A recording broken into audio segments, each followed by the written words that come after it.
कहते हैं घर गृहस्थी में कभी किसी को टाइम नहीं मिलता।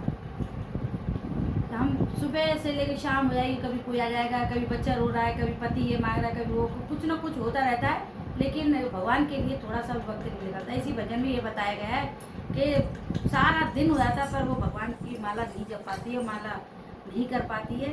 भजन बहुत अच्छा है, आप इसे सुने, आनंद आएगा आपको सुन। ओ मेरे राम नाम की माला